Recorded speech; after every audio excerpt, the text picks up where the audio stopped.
남편의 영정 사진 앞에 서 있던 그날 나는 처음으로 숨이 막혔다. 울어서가 아니었다. 참고 또 참아온 50년이 그제야 한꺼번에 목으로 차올랐기 때문이다. 고생 많으셨어요.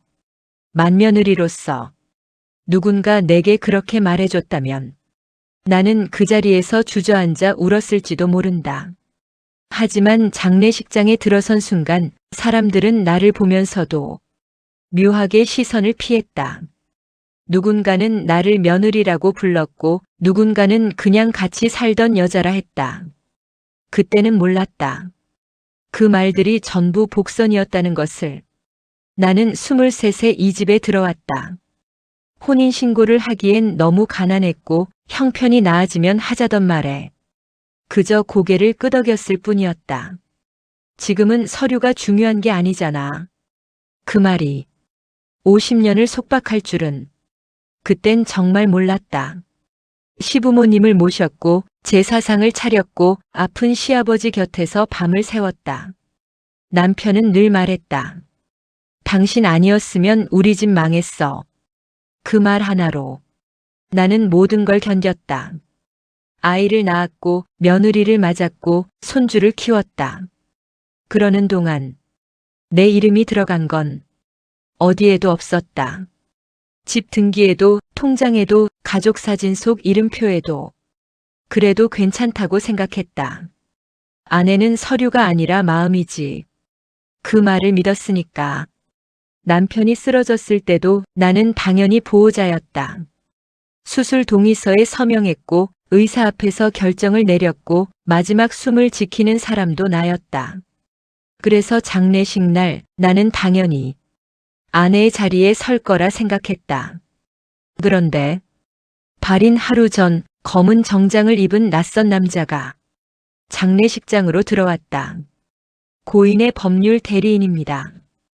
그는 조용히 서류 봉투를 꺼냈다.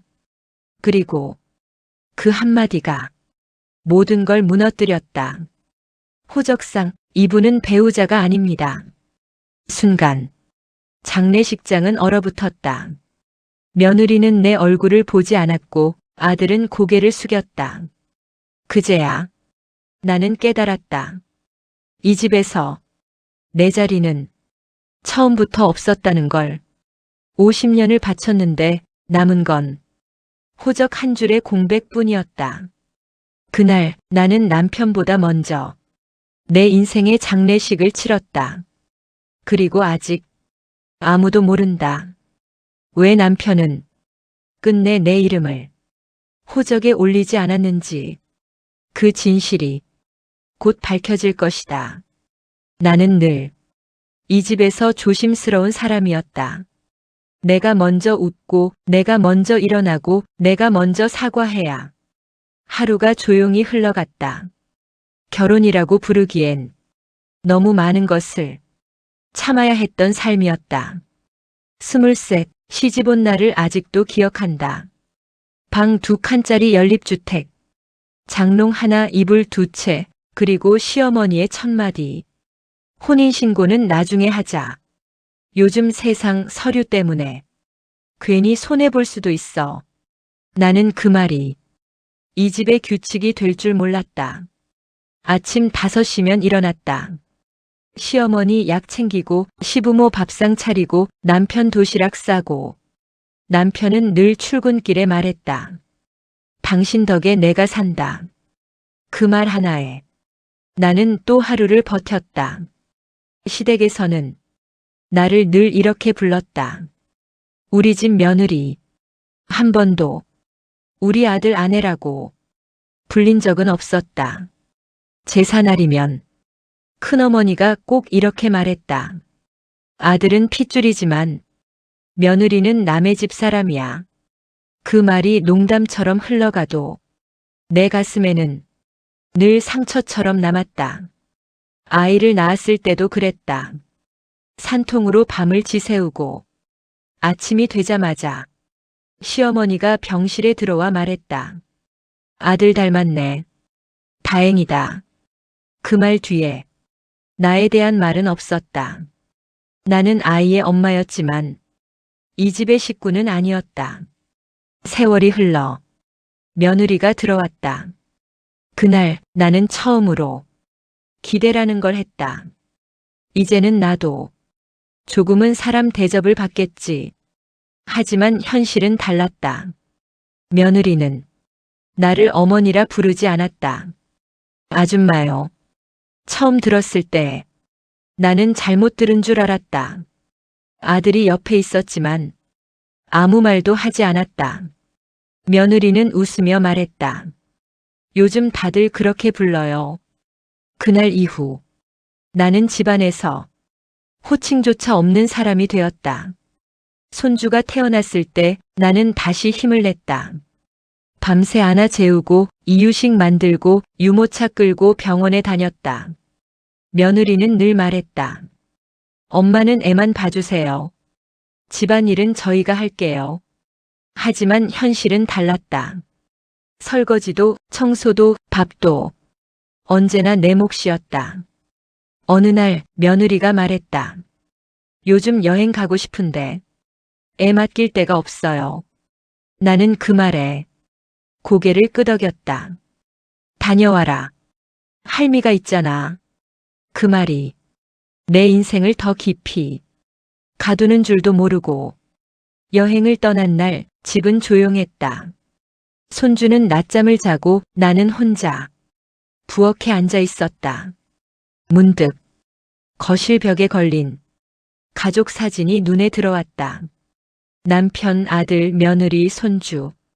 그리고 내 자리는 없었다. 그 순간 이상하게 가슴이 아팠다. 나는 뭐지? 50년을 함께 살았는데 왜 나는 사진에도 서류에도 이 집에 어디에도 없는 걸까? 그날 밤 남편에게 처음으로 물었다. 여보, 우리 혼인신고는 언제 할 거야? 남편은 TV를 보다가 리모컨을 내려놓았다. 그리고 아주 짧게 말했다. 지금은 그럴 때가 아니야. 그 말이 마지막이었다. 며칠 뒤 남편은 쓰러졌고 나는 또다시 보호자 서류에 서명을 했다. 하지만 그때는 몰랐다. 그 서명이 아내의 권리가 아니라 남의 사람의 책임으로 기록되고 있다는 걸. 그리고 며느리의 여행 이후 모든 게 조금씩 어긋나기 시작했다. 집이 이렇게 조용할 수 있다는 걸 그날 처음 알았다. 냉장고 돌아가는 소리와 벽시계 초침 소리만 집안을 채우고 있었다. 며느리와 아들은 새벽같이 여행을 떠났다. 어머니, 애는 잘 때니까 깨우지 마세요. 그 말만 남긴 채였다. 손주는 방 안에서 자고 있었고 나는 부엌에 앉아 식은 밥을 데웠다. 밥을 먹으려다 말고 숟가락을 내려놓았다. 입에 들어가지 않았다. 이상하게 가슴이 답답했다. 평소 같았으면 누군가 한마디쯤 했을 것이다. 엄마, 밥은 먹었어? 아줌마, 약 챙기셨어요? 하지만 그날은 아무도 없었다. 점심 무렵 손주가 울며 깼다. 나는 아이를 안고 천천히 거실을 돌았다. 괜찮아, 할미 여기 있어. 그 말이 아이에게 하는 말인지 나 자신에게 하는 말인지 알 수 없었다. 오후가 되자 몸이 더 무거워졌다. 허리가 아프고 눈앞이 흐릿했다. 좀 쉬었다 해야지. 나는 소파에 앉았다. 그 순간 세상이 천천히 기울었다. 정신을 차렸을 때 천장이 보였다. 낯선 냄새와 차가운 공기. 병원이었다. 할머니 들리세요? 간호사의 목소리가 멀게 느껴졌다. 나는 입을 열려고 했지만 말이 나오지 않았다. 조금 지나 정신이 또렷해졌을 때 의사가 물었다. 보호자분은 어디 계세요? 나는 아무 말도 하지 못했다. 머릿속에 사람이 떠오르지 않았다. 잠시 후 며느리에게 전화가 갔다. 하지만 받지 않았다. 아들에게도 남편에게도 연결되지 않았다. 그때 간호사가 작게 중얼거렸다. 이상하네. 서류상 보호자가 등록이 안 돼 있네요. 그 말이 내 귀에 꽂혔다. 제가 보호자인데요.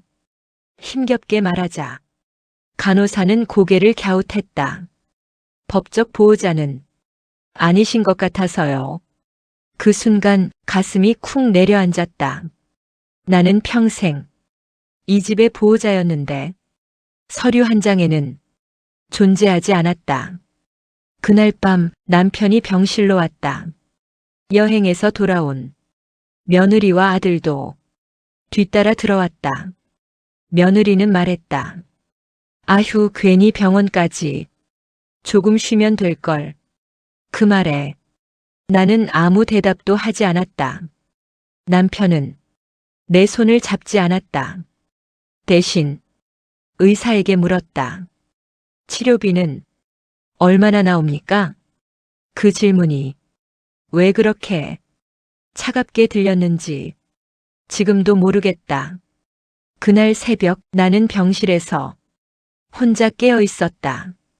창밖으로 불이 하나둘 꺼지고 있었다. 그때 문득 떠올랐다. 50년 전 처음 이 집에 들어왔던 날, 서류는 나중에 하자. 그 말이 왜 그렇게 급했는지, 왜 그렇게 끝까지 미뤄졌는지, 그리고 왜 아무도 그걸 문제 삼지 않았는지. 침대 옆 작은 서랍을 열자 낡은 봉투 하나가 있었다. 내 이름으로 도착한 적 없는 서류 봉투. 그날 처음으로 나는 그 봉투를 열어볼 용기를 냈다. 그리고 거기엔 절대 몰랐던 이름 하나가 적혀 있었다.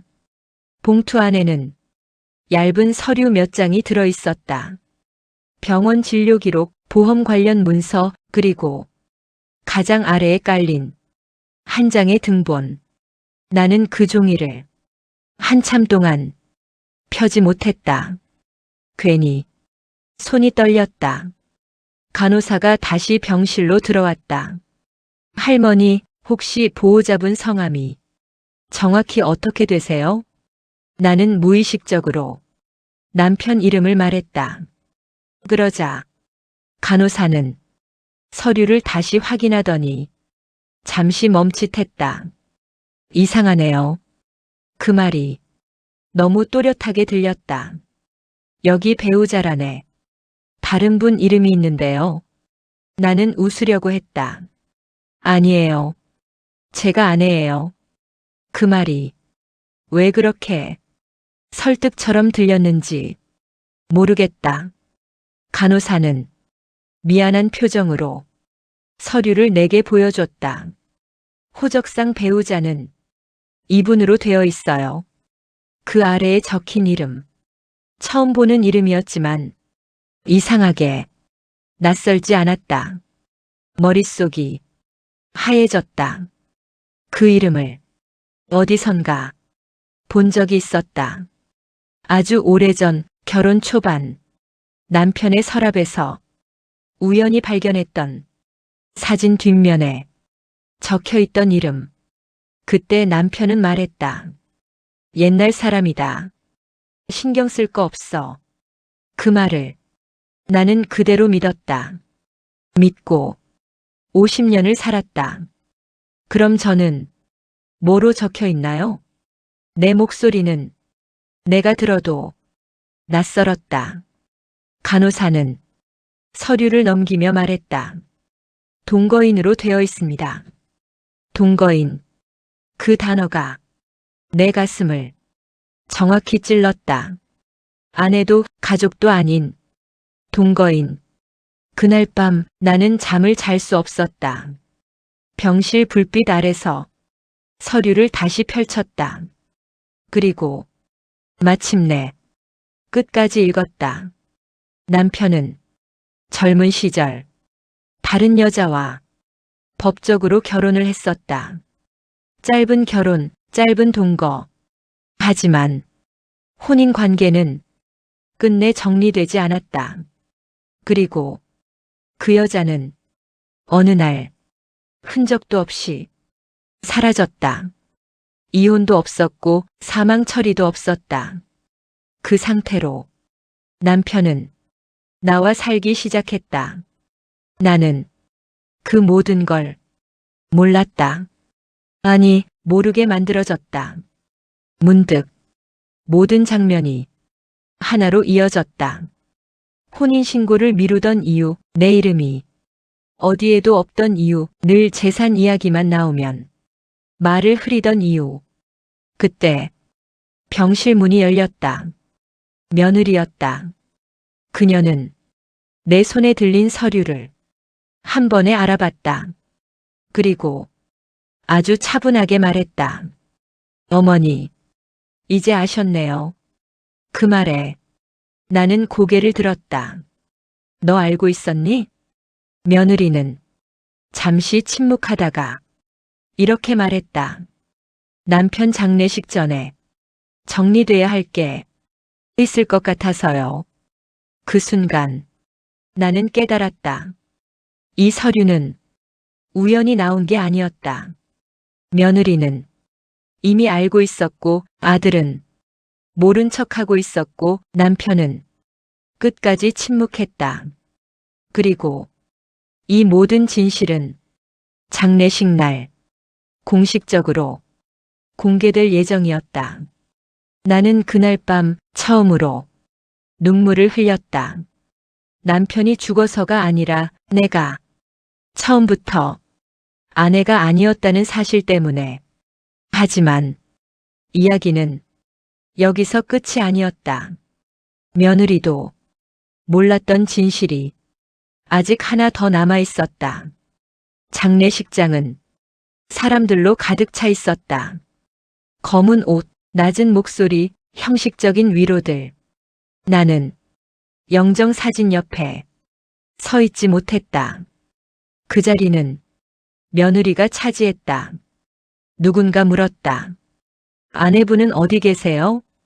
며느리는 고개를 돌리지도 않고 이렇게 말했다. 사정이 좀 있어요.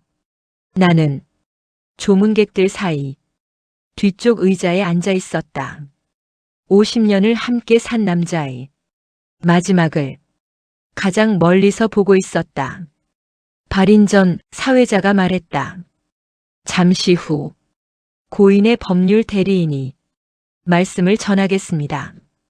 그 말에 며느리는 의미심장한 미소를 지었다.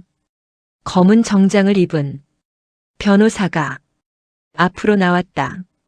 그는 조문객들을 한번 둘러보고 차분하게 입을 열었다. 고인은 생전에 법적 정리를 미루고 있던 사안이 있었습니다. 사람들 사이에서 웅성거림이 일었다. 먼저 배우자 관계에 대해 말씀드리겠습니다. 그 순간 며느리는 내 쪽을 힐끗 보았다. 호적상 배우자는 이 자리에 계시지 않습니다. 장례식장이 순식간에 조용해졌다. 그리고 이분은 변호사의 손이 내 쪽을 향했다. 고인의 법적 배우자가 아닙니다. 순간 수십 개의 시선이 내게 꽂혔다. 누군가는 놀라 눈을 크게 떴고 누군가는 속삭였다. 그럼 누구야? 며느리가 앞으로 나섰다. 50년 동안 같이 살았다고. 다 아내는 아니잖아요. 그 말이 칼처럼 날아왔다. 아들은 고개를 들지 못했다. 그 모습이 더 아팠다. 변호사는 서류를 하나 더 꺼냈다. 그리고 이와 관련된 추가 사실이 있습니다. 그때였다. 장례식장 문이 열렸다. 사람들의 시선이 일제히 돌아갔다. 낯선 여자가 서 있었다. 검은 상복을 입은 마른 중년 여자. 그 여자는 천천히 걸어 들어와 영정 앞에 섰다. 제가 법적 아내입니다. 숨소리조차 들리지 않았다. 며느리의 얼굴이 순간 굳어졌다.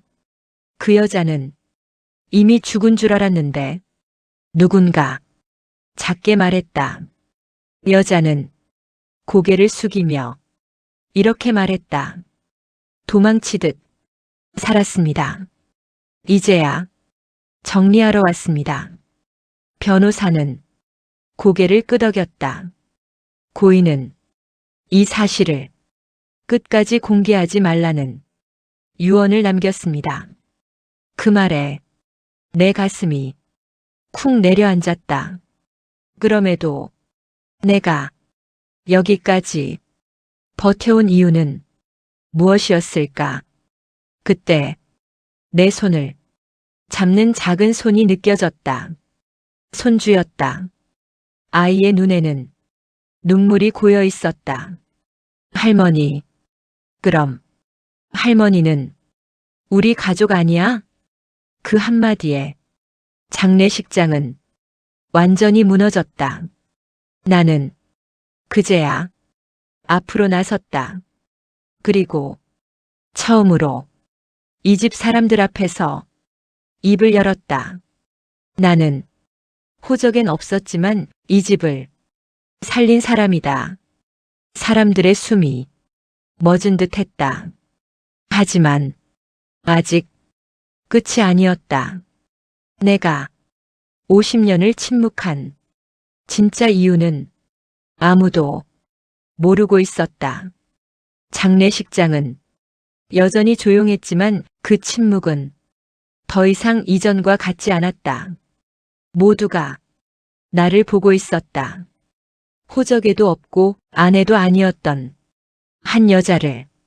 나는 영정 사진 앞에 섰다. 사진 속 남편은 늘 그렇듯 아무 말도 하지 않았다. 살아있을 때도 죽어서도 왜 그랬어요? 나는 사진을 보며 말했다. 왜 나를 끝까지 아내로 만들지 않았어요? 누군가 훌쩍이는 소리가 들렸다. 나는 천천히 사람들을 향해 돌아섰다. 그리고 50년 동안 한 번도 꺼내지 않았던 이야기를 시작했다. 이 사람이 혼인신고를 못했던 이유는 따로 있었습니다. 모두가 숨을 죽였다. 그 첫 번째 아내는 사라진 게 아니라 도망친 겁니다. 장례식장 안이 술렁였다. 폭력이 있었습니다. 그때는 말할 수 없는 시대였으니까요. 그 말을 하자 법적 아내라고 나섰던 여자의 얼굴이 굳어졌다. 나는 그 사실을 알고 있었습니다. 그 말에 아들의 고개가 번쩍 들렸다. 아버지가 그 여자를 찾지 않은 이유도 이혼을 하지 않은 이유도 모두 그 사실을 숨기기 위해서였습니다. 나는 남편을 미워하지 않았다. 다만 나를 선택하지 않은 것을 끝내 용서하지 못했을 뿐이다.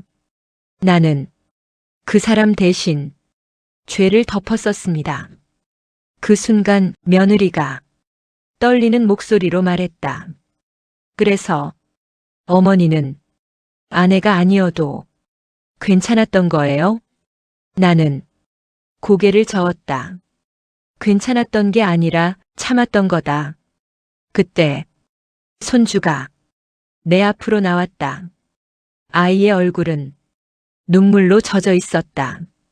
할머니, 그럼 할머니는 왜 안 떠났어? 나는 아이를 꼭 안았다. 그리고 조용히 말했다. 너 때문이야. 그 한마디에 사람들 대부분이 고개를 숙였다. 나는 호적에 남지 않아도 이 아이의 기억에는 남고 싶었다. 장례가 끝난 뒤 변호사는 내게 마지막 서류를 건넸다. 고인이 남긴 유일한 지정 수익자입니다. 집도 아니었고 땅도 아니었다. 아이 명의로 된 교육 신탁, 그리고 내 이름으로 된 작은 연금 통장. 고인은 이 말만 남겼습니다. 아내는 아니었지만 인생의 빚은 갚고 싶다. 나는 그 돈을 받지 않았다. 대신 손주의 손을 잡고 그 집을 나왔다. 호적에는 끝내 내 이름이 남지 않았지만 그날 이후 나는 처음으로 내 인생의 주인이 되었다. 마지막 문장. 호적은 사람을 증명하지 못한다. 사람의 인생은 함께 견딘 시간으로 남는다.